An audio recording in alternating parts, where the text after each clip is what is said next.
Para pemirsa, apakah benar bahwa ancaman senjata biologi sudah tidak ada lagi? Apakah kita sudah aman dari ancaman senjata biologi? Mari kita saksikan.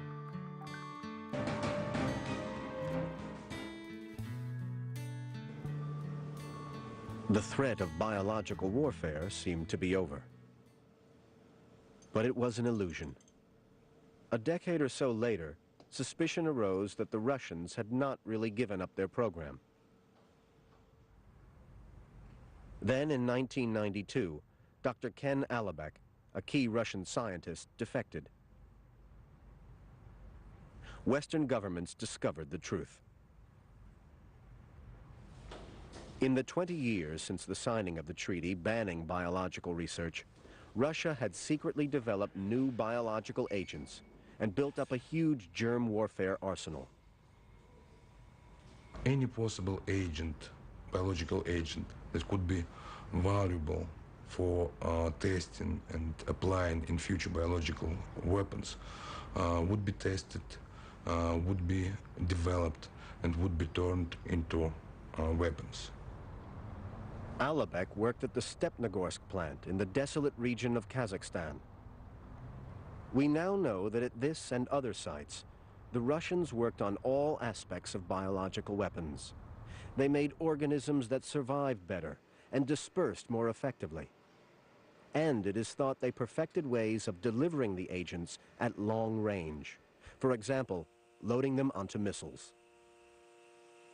So the Russians were working away on all this and had a range of agents that could be put in mainly missiles. And it's clear from evidence that we now know that this was a technology where they thought, we have the edge, we must develop this, this will be a big surprise. Of course, they were absolutely right.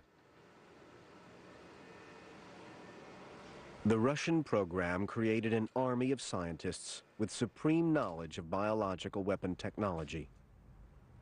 With the collapse of the Soviet regime, most of the program has been dismantled, leaving them without jobs.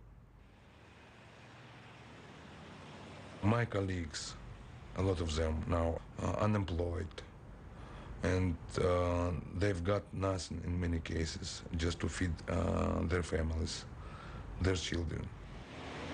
Some of them sell flowers in streets, very good, perfect scientists. Now, if, for example, they received a proposal to do something for Iraq, for Iran, I cannot exclude they will do this. There are plenty of countries who might offer them work. 16 have suspected biowarfare programs, including Syria, North Korea, Libya, and China, along with Iran and Iraq. There's been a proliferation of technology, and that concerns us the most, in that the knowledge about how to deliver the agents, which is the most critical part, may now be available to adversaries of the United States.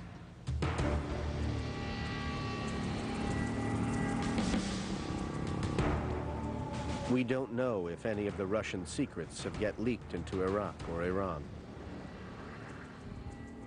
What we do know is that it's only a matter of time before someone or some nation who is prepared to use biological weapons gets their hands on the technology.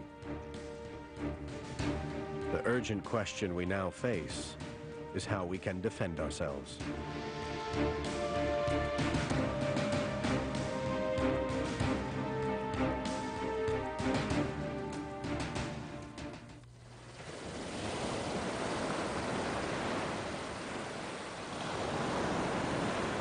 It's clear that the Russians have developed new and more deadly biological agents, and that Iraq stockpiled bioweapons with bombs and missiles ready for use. U.S. and allied forces must find a way to defend themselves against deadly germs. Destroyers like the SS Michener are now being equipped with special defenses. Under attack from biological or chemical weapons, the ship can be sealed. Once the hatches are closed, high pressure keeps out contaminated air. Seawater can be pumped over the ship to wash away any germs or toxins. But for all this to work, those commanding the ship would need to know that they were being attacked.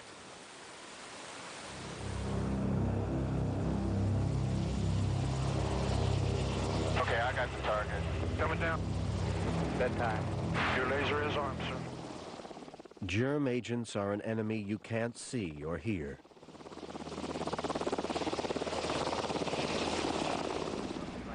So to defend against the new threat, the Army have been trying to develop detection systems. Recently, a 1,000-man exercise took place in Anniston, Alabama.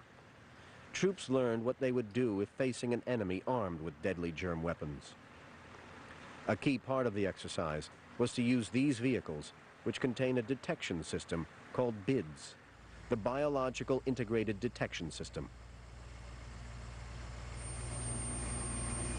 BIDS is a mobile laboratory.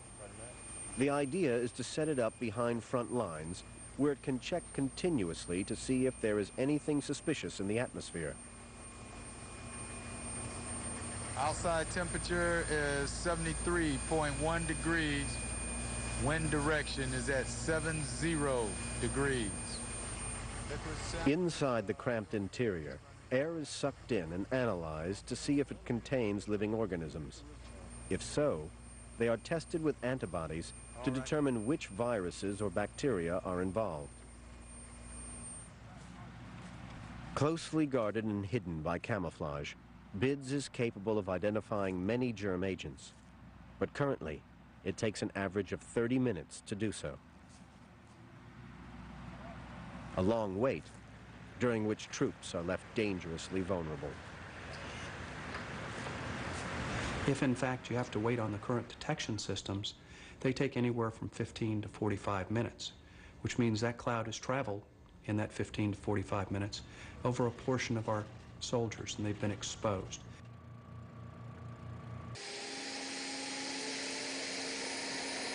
BIDS may be a step towards defense from bioweapons attack, but it can't stop troops from being exposed.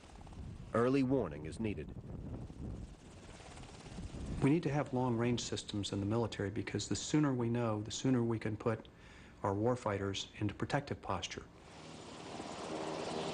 The long-range biological standoff detection system is extremely critical to us because it gives us the capability to look out at long distances and to identify that a man-made cloud is present.